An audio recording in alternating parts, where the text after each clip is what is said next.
अस्सलाम वालेकुम, my name is Mohammad Shahroz Ahmed and you are watching you can success. तो आज क्लास 10 मैथ के अंदर मैंने जो मेजर टॉपिक अपना रखना है वो है ट्रिग्नोमेट्री रेशोज़। ट्रिग्नोमेट्री रेशोज़ क्या होती हैं उसके लिए पहले आपको कुछ ट्राइंगल की टाइप्स का पता होना ज़रूरी है। तो ट्राइंगल क्या होता है? ट्राइंगल ट्राइंगल दो लफ्ज पे ऊपर मुश्तमिल है। Number one is try and the second one is angle. Try का मतलब होता है थ्री, और एंगल मैं आपको अपनी फर्स्ट वीडियो में बता चुका हूँ, दो लाइन की ओपनिंग को कहते हैं। दो लाइन के दरमियान किस कदर ओपनिंग है। ट्राइंगल मीन्स तीन एंगल वाली figure. This one, this one and also this one is also called triangle. तो ये तीनों आपके पास ट्राइंगल्स अवेलेबल है। अब इन तीनों के अलग अलग नाम हैं, अलग अलग इनकी टाइप्स हैं। अब हमने जो इस चैप्टर के अंदर चैप्टर 7 हमने शुरू किया हुआ है 10th क्लास का, जो हमारा मेजर कॉन्सेप्ट होगा वो होगा राइट एंगल ट्राइंगल को स्टडी करना। राइट एंगल ट्राइंगल कौन सी होती है? ऐसी ट्राइंगल जिसके अंदर हमेशा एक 90 डिग्री का एंगल जरूर पाया जाए। ओके, ये एंगल 90 डिग्री का जरूर होगा, और बाकी के दो एंगल आपके पास क्या होंगे? एक्यूट एंगल्स होंगे। एक्यूट एंगल वो होता है जो 90 से लेस होता है, क्योंकि ये दोनों 90 से कम होंगे तभी जाके इन दोनों का सम और इस 90 का सम 180 होगा। एक चीज याद रखिएगा, एक ट्राइंगल के अंदर जितने भी एंगल्स होते हैं उनको प्लस कर दिया जाए तो हमेशा हमेशा उनका जो आंसर है 180 आता है। ना 180 से छोटा आएगा ना 180 से बड़ा आएगा, एग्जैक्ट 180 आएगा। मैं इस ट्राइंगल को जितना मर्जी टेढ़ा मेढ़ा कर लूं, आंसर मेरे पास 180 ही आएगा। अब 90 है तो दोनों दूसरे दो सम है, उन दोनों का सम करके भी 90 आना चाहिए तभी जाके 180 आएगा। तो ये शर्त है कि वो दोनों 90 से कम होंगे तभी उन दोनों का सम आपके पास क्या आएगा? 180 आएगा। अब मेरे पास ये राइट एंगल ट्राइंगल के अंदर जो 90 के ऑपोजिट साइड होती है, जिसको सबसे बड़ी साइड कहते हैं, ग्रेटर साइड भी कहते हैं, इस साइड को हाइपोटेन्यूअस कहते हैं। रिप्रेजेंट करते हैं इसे एक्स के साथ। ओके, जो इस पे स्ट्रेट साइड होती है जिसे एल्टीट्यूड का नाम भी दिया जाता है, इसे कहते हैं परपेंडिकुलर। परपेंडिकुलर, और इसे रिप्रेजेंट करते हैं पी के साथ। जो आपके पास बुनियाद है बेस, नीचे वाली साइड, इसको आप लोग बेस बोलेंगे, इसे रिप्रेजेंट करते हैं बी के साथ। तो एक ट्राइंगल के अंदर आपके पास तीन साइड्स आ रही हैं, एक है हाइपोटेन्यूअस, एक है परपेंडिकुलर और एक है बेस। आप हर ट्राइंगल के अंदर ये साइड्स को नाम नहीं देंगे, सिर्फ राइट एंगल ट्राइंगल के अंदर ये तीन साइड्स आपके पास वैलिड होंगी। इक्विलैटरल ट्राइंगल जिसकी तीनों साइड्स आपस में बराबर होती हैं, हर एंगल 60 का होता है, उसके अंदर ये तीनों में से एक साइड भी नहीं बनेगी। ओके, सिर्फ राइट एंगल ट्राइंगल के अंदर ये चीज शर्त है, और इसी के अंदर ट्रिग्नोमेट्री रेशोज बनेगी। अब आते हैं अपने मेजर टॉपिक के ऊपर कि ट्रिग्नोमेट्री रेशोज इसके अंदर क्या है। आप देख रहे हैं कि इसके अंदर तीन एंगल बन रहे हैं, एक एंगल ये, एक एंगल ये और एक एंगल ये। अब ये वाला जो एंगल है ये दो कौन कौन सी रेशोज के दरमियान है? परपेंडिकुलर और हाइपोटेन्यूअस। अगर मैं देखना चाहता हूं परपेंडिकुलर और हाइपोटेन्यूअस कितने ओपन हुए हुए हैं, कितनी दोनों के दरमियान ओपनिंग है, तो इनके लिए मुझे क्या लेना पड़ेगा? Sign of theta. थीटा क्या होता है? एंगल। कौन से वाला एंगल? ये वाला। अगर मैं ये एंगल देखना चाहता हूं मुझे इसका साइन लेना पड़ेगा। साइन लेके डिवाइड में क्या करना पड़ेगा? परपेंडिकुलर को हाइपोटेन्यूअस से डिवाइड करना पड़ेगा। ये बाद में मैं आपको इसी लेक्चर के अंदर एक सेंटेंस लिख कर दूंगा जिसमें आपको ये याद रखने में आसानी होगी कि किस तरह से आप साइन कॉस टैन की वैल्यू याद रख सकते हैं। अगर आप परपेंडिकुलर को हाइपोटेन्यूअस से डिवाइड कर रहे हैं, आपके पास साइन थीटा की वैल्यू आ जाती है। और अगर आप ये एंगल फाइंड करना चाहते हैं कि ये एंगल कितना है, जो परपेंडिकुलर की वैल्यू से हाइपोटेन्यूअस से डिवाइड करने के बाद आप साइन का इनवर्स ले सकते हैं। आपके पास क्या आ जाएगा? थीटा की वैल्यू हो जाएगी। यहीं से साइन को मैंने उधर लेके गया इक्वल की तरफ, ऑपोजिट आ जाएगा। लेकिन अभी आपका ये काम नहीं होगा, आपके पास जस्ट ये आइडेंटिफिकेशन करना जरूरी है कि साइन थीटा क्या होता है?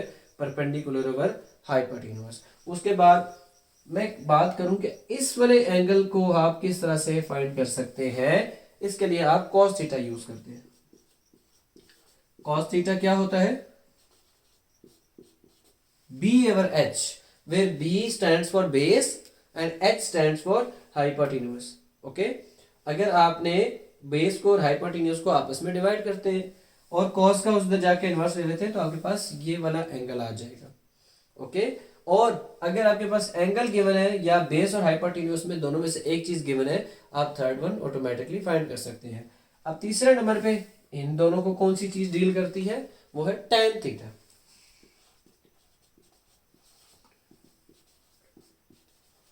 ओके, परपेंडिकुलर ओवर बेस आपके पास आ जाएगा tan थीटा। अब मैं आपको बताता हूं एक शॉर्ट सा सेंटेंस, आप किस तरह से इन तीनों को आपस में याद कर सकते हैं। तो वो सेंटेंस क्या है, some people have curly brown hair through proper brushing। अब इस जुमले के जो वर्ड्स हैं, हर वर्ड के पहले लफ्ज को आपने याद रखना है। Some people have, some people have याद रहेगा अब आपको।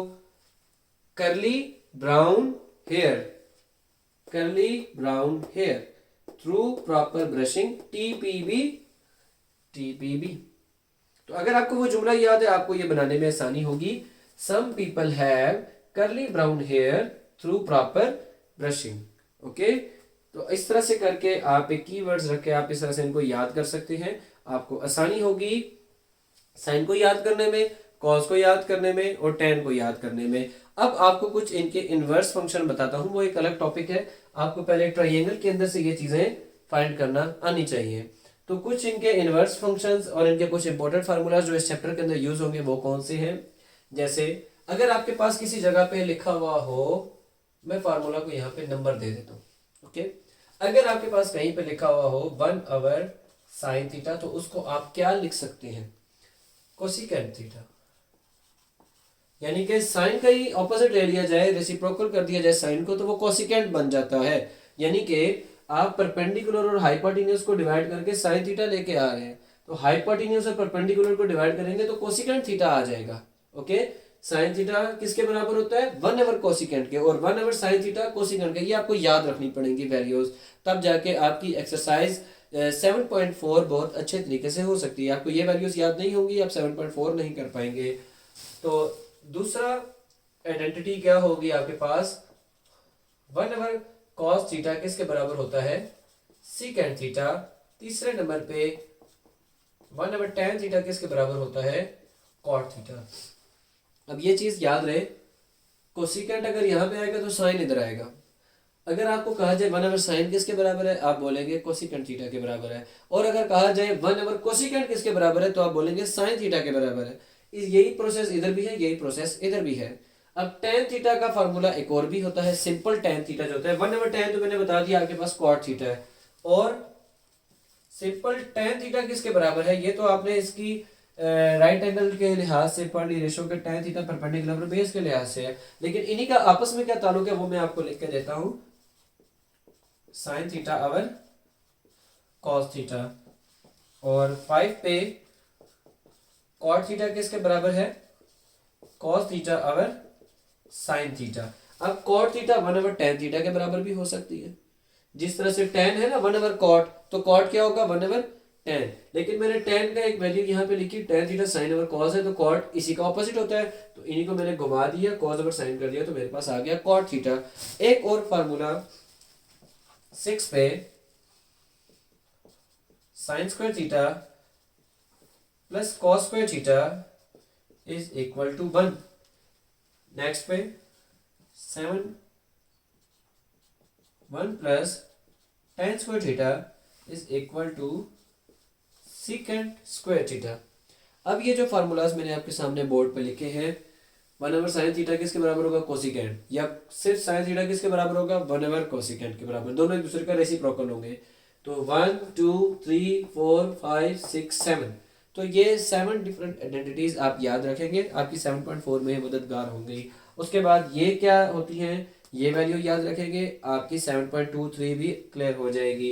ये बेसिक जितनी भी चीज़ें हैं ये आपकी मैथ के 7 चैप्टर को सॉल्व करने में मददगार साबित होंगी। तो ये हमारी बेसिक का 3rd लेक्चर था जिस पे हमने टोटली जो है 7 चैप्टर में इस्तेमाल होने वाली बेसिक टर्म्स हैं वो यूज़ की। तो उम्मीद है आपको हमारी इस लेक्चर की और पिछले जो 2 लेक्चर चैप्टर 7 के बेसिक के ऊपर गुजर चुके हैं आपको समझ में आ गए होंगे। आपका किसी भी किस्म का सवाल है कमेंट सेक्शन में ज़रूर पूछिएगा। अगले लेक्चर से हम एक्सरसाइज 7.1 का आगाज़ करेंगे बाकायदा तौर पे। आप सवालात को कमेंट में पूछ सकते हैं। Thank you so much. अल्लाह हाफिज़।